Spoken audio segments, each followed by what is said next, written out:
В прошлое воскресенье, 17 апреля, состоялось очное обсуждение вопросов годового общего собрания собственников помещений многоквартирного дома номер 39 по улице Машиностроителей в городе Канаше. Инициатором собрания выступила ООО «Компания Телеком Плюс», собственник нежилого помещения номер 5 в лице директора Владимира Тимофеева. По доверенности инициатора регистрацию собственников помещений и приглашенных лиц вела Ольга Косарева, секретарь ООО «Компания Телеком Плюс». Ее же кандидатура была предложена к избранию секретарем и членом счетной комиссии собрания. В ходе регистрации все собственники, явившиеся на очное обсуждение, получили по листу решения собственника, которые обычно называют бюллетенями заочного голосования. Из 249 собственников помещений по реестру собственников, предоставленному для подготовки собрания управляющей организации АО «Канашская городская ярмарка», в очном обсуждении приняло участие 16 человек. Многие из них одновременно являются доверенными лицами собственников квартир. Управляющую организацию представлял мастер участка Игорь Алексеев. Было заметно, что представители администрации города и ресурсоснабжающих организаций не нашли время для участия в собрании в этот выходной день.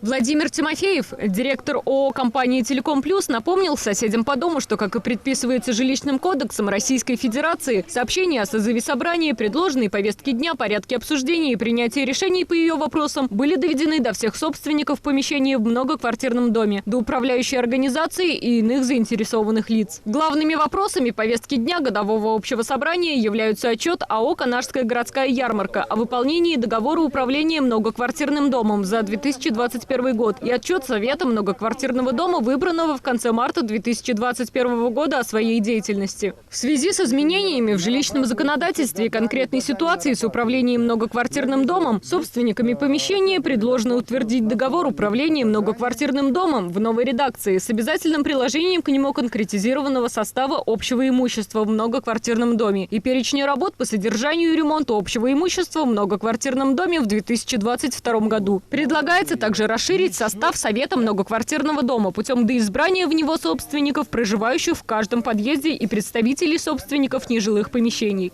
Инициатору пришлось сообщить, что ко дню начала собрания ни управляющая организация, ни Совет многоквартирного дома своих отчетов не предоставили, а Совет многоквартирного дома не подготовил заключение по отчету управляющей организации. Собранию предстоит утвердить размер платы за содержание жилого помещения, определить виды и сроки проведения текущего ремонта общего имущества. Но мастер участка Игорь Алексеев не имел на руках предложения управляющей организации по этим вопросам. Ему пришлось признаться, что конкретные данные суммы он назвать не в состоянии. Владимир Александрович озвучил свои предложения руководимого им ООО по проведению мероприятий по энергосбережению и повышению энергоэффективности общего имущества многоквартирного дома. Выделенные на эти цели средства должны носить строго целевой характер, использоваться в пределах определенной суммы из поступающих платежей за содержание и ремонт общего имущества многоквартирного дома. В частности, в предложенном им проекте решения собственники квартир без индивидуальных приборов учета холодной и горячей воды обязываются установить их до конца текущего года. По другому вопросу повестки дня предлагается обратиться к администрации города Канаша, включить дворовую территорию многоквартирных домов 36, 37, 39 по улице Машиностроителей в муниципальную программу формирования современной городской среды на 2022 год. В ходе очного обсуждения были высказаны нарекания о заметном увеличении размера платы за отопление. Прозвучало недовольство с несоблюдением сроков влажного подметания и мытья лестничных площадок. Владимир Александрович подсказал, что в ходе заочного голосования жильцы дома свои замечания и предложения по улучшению работы управляющей организации смогут письменно отразить в бюллетене заочного голосования. Председатель и секретарь собрания обязательно доведут их до руководства АО «Канашская городская ярмарка» для принятия мер. Со всеми материалами и документами собрания можно будет ознакомиться в офисе ООО «Компания Телеком Плюс» в указанное в бюллетене время. Для сбора бюллетеней заочного голосования перед входом в офис ООО «Компания Телеком Плюс» установлен специальный почтовый ящик.